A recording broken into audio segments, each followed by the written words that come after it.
Wrap up this hour with my old friend Jack Molan, who's finally come back down from the Bering Sea in the wintertime, where he's spent the last 40 years up there. And one of the beauties of it is he is performing in the Columbia Theater, fished the Columbia, a big beautiful blue dragger there, and then is here on the banks of the Columbia itself. So Jack's is here in the afternoon as well, tomorrow afternoon at 3 o'clock to give you a little more. But I'm so glad you're here with your family, Jack.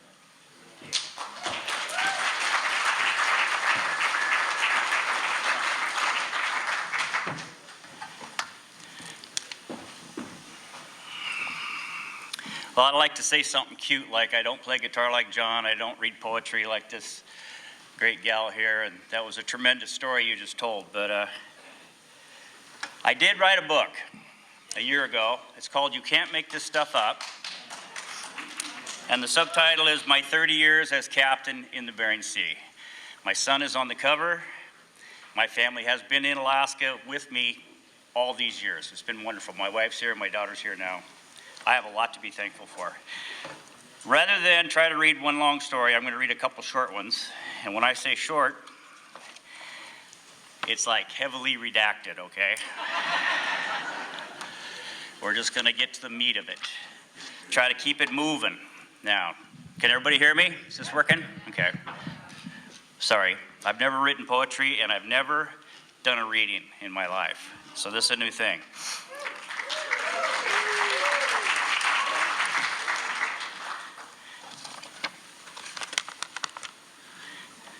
Okay, the title of this story is A Captain Born. Weary from flying to this remote outpost in the Aleutian Islands, I jam my hands in my jean pockets. My coat inflates in the gusts, and I shiver. As the king crab vessel approaches the dock, the crew, dressed in bulky orange exposure suits, throw lines the circumference of my arm. I grab the frozen lines barehanded. My palms sting and my fingers go stiff.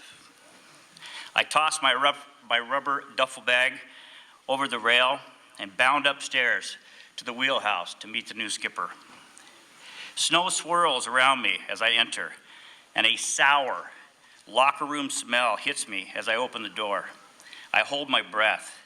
Paper plates and crumpled papers clutter the counters. In the command chair, the captain sits in his boxer shorts and a tank top. His massive gut rubs the console, and his butt cheeks sag off the edge of the chair.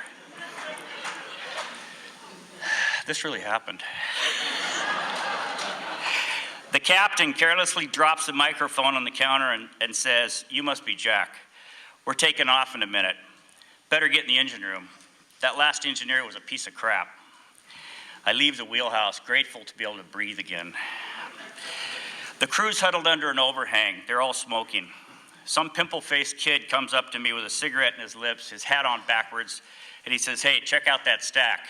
220 pots. I did it all myself." I haven't got time for this. What has this captain done to this boat? What have I got myself into? I don ear cups and slide down the ladder to the engine room. Black goo coats the floor and all the engines. I just want to cry. The engine room feels like a dungeon. I want to grab my bag and run. A dirty boat is an unsafe boat. Ignoring my revulsion, I check out the equipment and wearily climb back up the stairs to my smelly room. I toss my sleeping bag on a filthy mattress and sleep comes instantly. A beeping phone startles me awake. "Something's wrong," the captain's whiny voice said. "Get down that engine room, something's wrong with the boat." As I come out of the bunk, the boat goes weightless, as though it's coming off the top of a wave, like an elevator. I get thrown across, I'm not reading it, now I'm making it up, hold on. I just gotta do what's written, it's on here, right? Okay. The boat goes weightless off the top of a wave, like an elevator dropping. My body gets tossed on the floor, and I crash against the opposite wall. My stomach revolts, and I run out onto the deck to puke. As I wipe my chin, I look up at the wall of crab pots. They're stacked 30 feet high, and they're rocking and swaying. I lose what's left of my stomach and rush up to the wheelhouse. "Hey, what's wrong with that engine room?" the captain bosses me. I almost gag. "The engine room's fine. The stack is loose." I choke out, gagging on his sweaty stench. He rotates his squeaky chair, still in his boxer shorts. He looks out the smeared windows. "Oh, that stack will be okay." The captain's word is law. I got sweat beading on my forehead. I'm staring at loose pots, and I lurch another dry heave. "Hey," he says, "if you got a problem," pow! Pow! The chains start busting on the stack, the chains that hold down the stack. Shots like gunfire interrupt as the chains holding the pots burst apart. Free to their constraints, the top half of the stack sways out over the edge of the boat. We heel sickeningly sideways. I instantly bolt downstairs to the crew's quarters and bang their doors open. "Move it, guys, we got problems." Across the loudhailer in the crew's quarters, we hear from the captain again. "Chain down that stack," the captain's voice pounds over, "and do it right this time." "The stack is jumping too much," I tell the weary crew. "We can't get chains on there. It's impossible." So I stomp back upstairs. "What are you doing here? Get those chains on," he says. "We have to kick the pots overboard and restack them." "Who the hell do you think you are?" he says. His fat neck's bulging, his face is turning red. Just lost my place. See, I'm making it up again. Hold on. Chain that stack up. You're wasting time." I plead with him. The stack is coming apart. If we lose more chains, we're going to roll this boat over. As the crew scrambles to get into their deck suits, the loudspeaker booms. "Okay, you pussies, dump these pots and make it fast." The crew and I struggle to remain upright, clinging onto railings and pipes.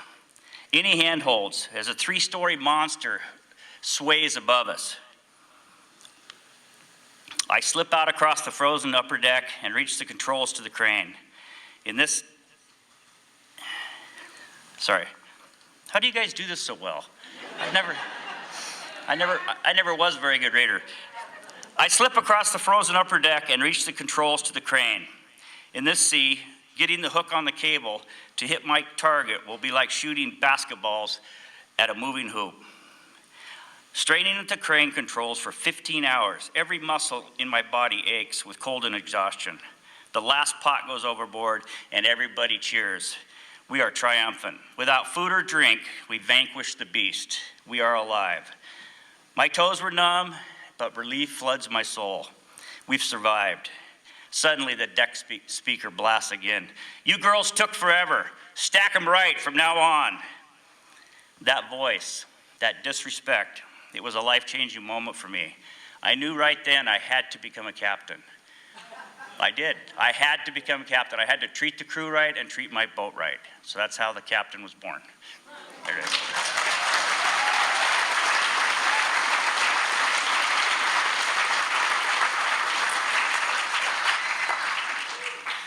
That was a few years ago, and I can write that story because the captain's no longer alive, but everybody in the king crab fleet knew who that guy was. He was pretty notorious. We've all had great captains, right? Oh, man. Okay, this one's called A Wicked Winter Night, and this is after I had become a captain. The gale blows, sea spray across our decks that flash freezes, adding weight to the boat. Boats can roll in icing conditions, but if I continue at reduced speed in the inky black night, the spray should be manageable. My eyes burn from being awake for 24 hours. The first watch arrives. I tell him, "If the wind picks up or the temperature drops, wake me," I say, and go below decks and fall asleep instantly. Just as quickly, I'm startled awake. "Captain, you better come take a look." I roll out and up the short flight of steps to the wheelhouse. The hair rises on the back of my neck. We're in trouble. Sea spray and plunging temperatures have added tons of ice to one side of the boat. On that same side of the boat, the fierce winds was holding the boat up, So it was heavy on one side. I don't know, yeah, it was heavy, but the wind was holding it up, so we didn't notice it. So the fierce winds were holding up the imbalance. I tell the crew member, get up, get the guys up, we got work to do. We're in for an ice busting party. The boat is upright, but the stability is tenuous. The thick ice makes us top heavy. Everything's okay as long as everything's okay. That sounds a little funny, but those are the kind of sayings that kept me alive, I swear to God. I've got a bunch of sayings. I live by sayings. I say it a few times. Everything's okay as long as everything's okay. Well, everything's not okay, so it's not okay, okay? I jump in the wheelhouse chair, pulling back the throttles to slow the boat. Wind noise thrums through the antennas above my head. Spires play different tones as the gusts rise and fall. Sipping on my coffee, I peer through ice-crusted windows, and I see nothing but black water with white streaks. We wouldn't last 5 minutes out there. Turning toward land may lay us over. The bow pitches up. Spray covers us with more deadly ice. I squeeze the arms on my chair to keep my seat, and I hear a crewman cursing in the galley. Easy, Jack, I scold myself. Fear kills. Cool heads prevail. Say it again, Jack. Fear kills. Cool heads prevail. Okay, boys. My weary crew arrive. Okay, boys, we're heavy with ice on one side. The wind's been holding us up, but we've got to head towards land so we can get this ice off this boat. Let's see how she likes a course change. I click in a 10-degree adjustment. The bow swings smartly to the right. The droning antennas change their tones. Then the boat slightly dips and my stomach muscles tighten. I dial the next course change more slowly, a few degrees at a time to see how she'll handle it. My boat tells me that's enough. It doesn't like it. After years of the chair, I know her limits. I make a joke with the crew. Well, we're just about like a ball bounced on the nose of a seal right now. I grab a small cigar and light it to make me look confident. Wham! Suddenly, I'm thrown against the window. I'm staring at the ocean a foot below my glass. It's a surreal view as the boat rises and falls in the swells, laying on its side. The ship's alarms all go off. We're laying here like a wounded animal, and I can't do a thing about it. A dreamlike sensation engulfs me. I beg God to keep the wind on the other side. Inch by excruciating inch, the boat starts to lift. And with a survivor's heart, she rights herself. Everyone okay? I call out. 2 guys are on the floor. Well, that really sucked, said the engineer. I spilled my coffee. Sorry, I'll shampoo the carpet later.